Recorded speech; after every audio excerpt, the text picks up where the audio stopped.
tell you what I know. Okay? That's not my goal. It's not to tell you what I know. It's not to make myself seem like I'm smarter than anyone. I'm going to tell you something. The Bible is very precise about this. It says that he will use the foolish things to confound the wise. Billy, I pretty much have got that handled. Because I don't know enough. I'm thankful I'm just a vessel. My point is to teach you how I've learned or how I've discovered what I know. The reason is that I don't, if a person, like you go to church and you hear the pastor and you just sit there and you're sitting and you're seeing all these things that he knows, but yet you walk away with it, what do you have?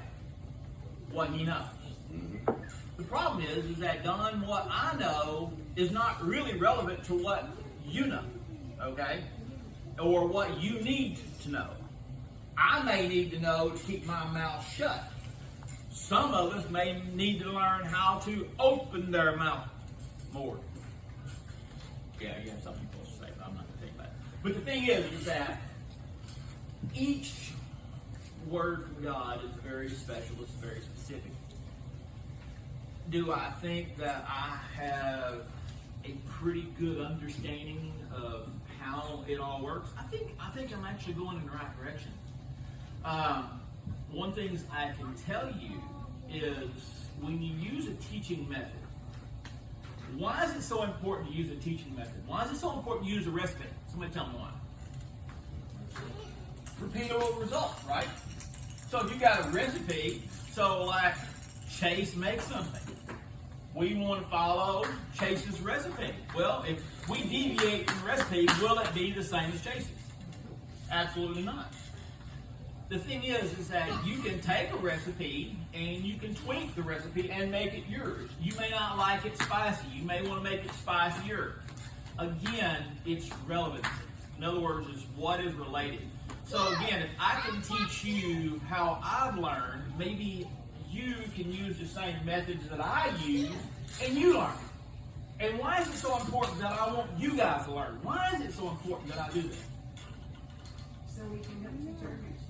Because we're supposed to spread the gospel and share it throughout the nation. Both of you are right. The thing is that you got to understand, if something ever happens to me, or again, I'm not around, whose responsibility? It's like you just said. But the other side of it is there's one missing component. It's encouragement. You know what it's like? Has anybody ever thrown a party and nobody came to it? Yep, and I was glad because I didn't have that before. If you've ever thrown a party, you invited a bunch of people and nobody shows up, if that's never happened to you, I'm glad it's never happened to you. But it has happened. And the thing is, you'll know. You know, you start looking around like, oh my gosh. So the thing is that all of a sudden, man, you're looking for years when you first started the church. I remember coming down here, and there's a part on the road up on Old Military. When you cross, you can actually see the church. And every Sunday, Don, I would look for cars. Just if I could see one car. We used to have a business in Greenbrier, and every time we'd go, like to Guy or somewhere like that, I remember going by the shop and hoping a car was there. Because if I knew a car was there, I knew that we had a chance to do something. It's that measure of encouragement, because when you're trying to do something, so when I see you guys, and I see you guys start to learn, and I see you get a grasp on it, but it's not just learning, because the thing is that there's quite one thing to learn. But if you just learn for you, then learning is pointless. You realize that, right? If learning is just for you, learning is pointless, because learning becomes selfish. Right. The Bible talks about these waters, and it talks about that some waters, as they receive, they give out. And the water stays healthy, the lake stays healthy, because it constantly has waters flowing through it. A lake that becomes dammed up and has nothing, but all it does is take in, becomes what? What happened to Lake Conway? It becomes what? Filled with sediment and all this stuff, because again, it wasn't flushed. A lake has to be flushed. It has to have water moving through it for it to be healthy. The Bible talks about it, that a lake that actually takes the stuff in and never actually turns brackish. Because what happened is that you got to understand where they was at. They was in an area to where the seawater. But as well, when it would rain, if you're near the ocean and it rains near the ocean, does the rain sometimes taste a little bit salty? Yes. And so what would happen is that salt would absorb and the water would become brackish. And the next thing you know, all the diseases and all these things. And so that's what happens to us as people. When we're just absorbing and never giving out, we never evolve as human beings. Because all that we're concerned with is what? Self. Self.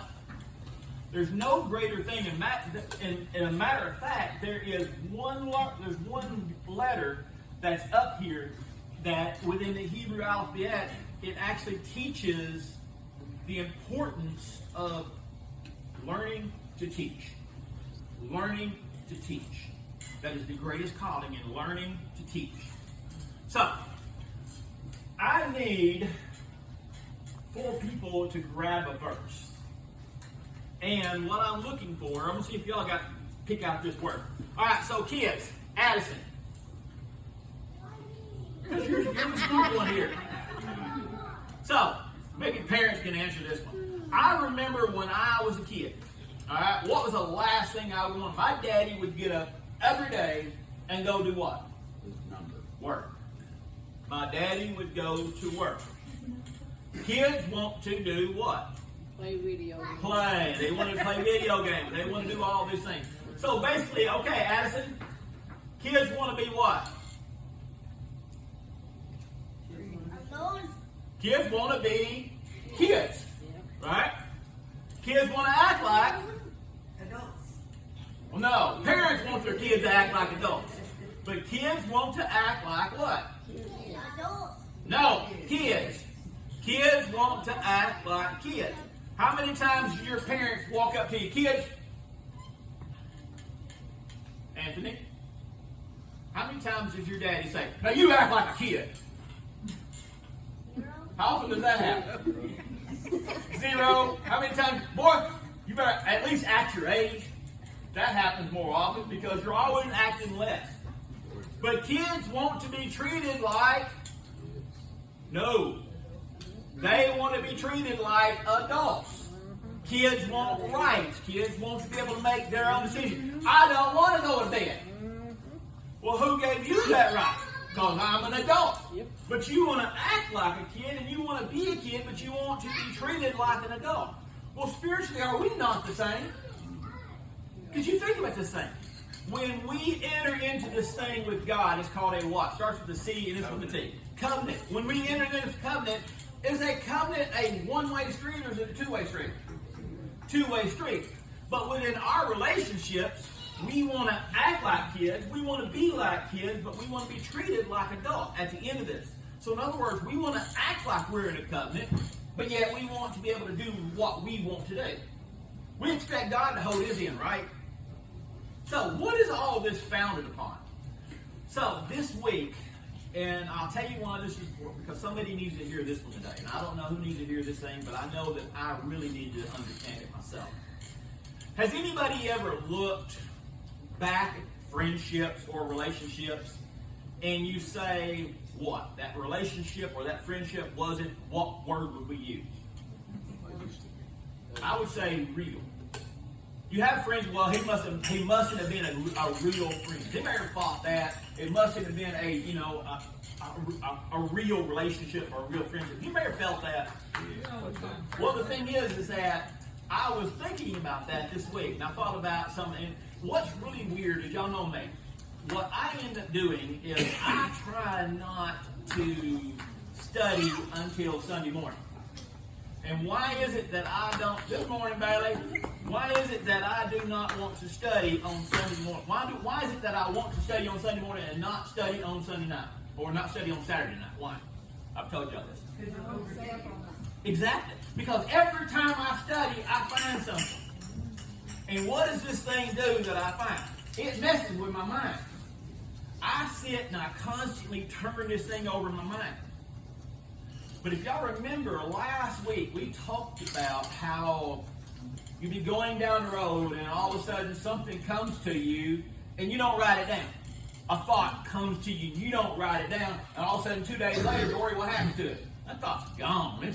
It's like 2 layers. It's like, it's out here. That's a good dream. So, the thing is that I am going through this process of being taught again.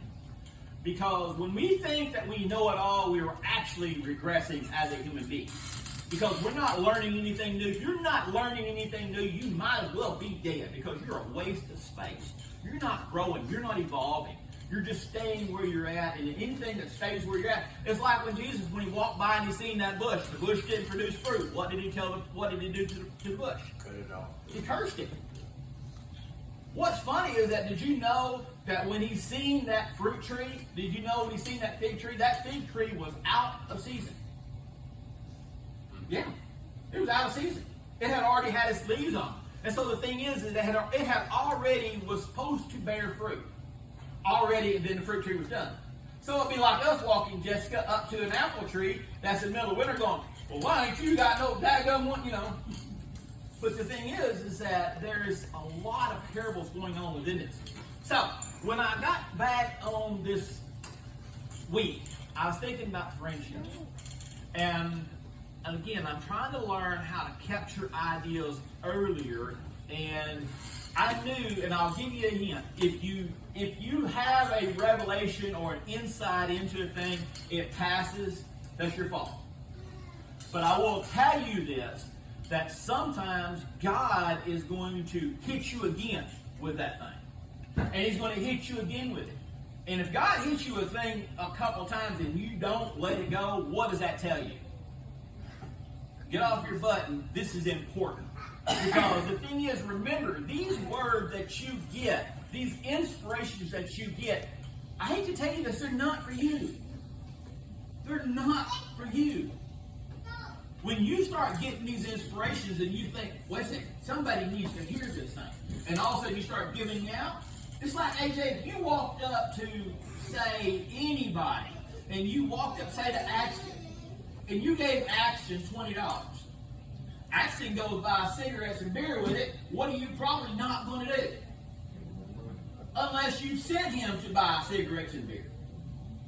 But the thing is that if you give him $20 and all of a sudden you see Axton going around and giving other kids this, what are you going to do? Odds are you're going to... Exactly. Because what does the Bible say about giving? Better to give than receive. But it says something else. When you give, do it how?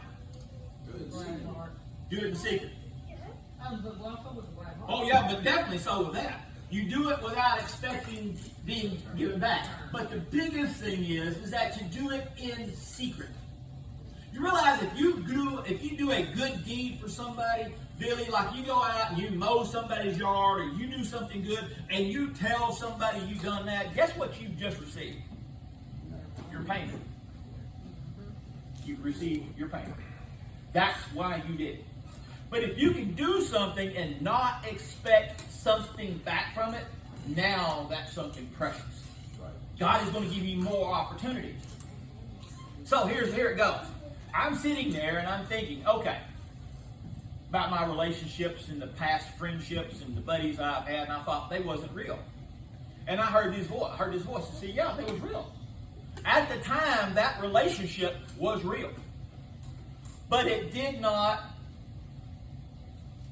starts with a L, did not last. It did not last. And so I heard that. I'm like, okay, it was real, but it did not last. Later that afternoon, guess what I kept hearing?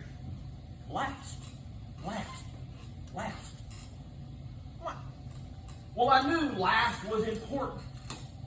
What is the difference, actually, between something that's real and something that lasts? Consider the word last. Do you know what the word last, where it comes from? Huh? Think about it. Last. Why do we choose last? Well, what I did, Carrie, is something in my mind tripped over and it says, think about a shoe last. Do you know what a shoe last is? A shoe last is a pattern that they've made. All right, it is a pattern, and it's the shape of a foot.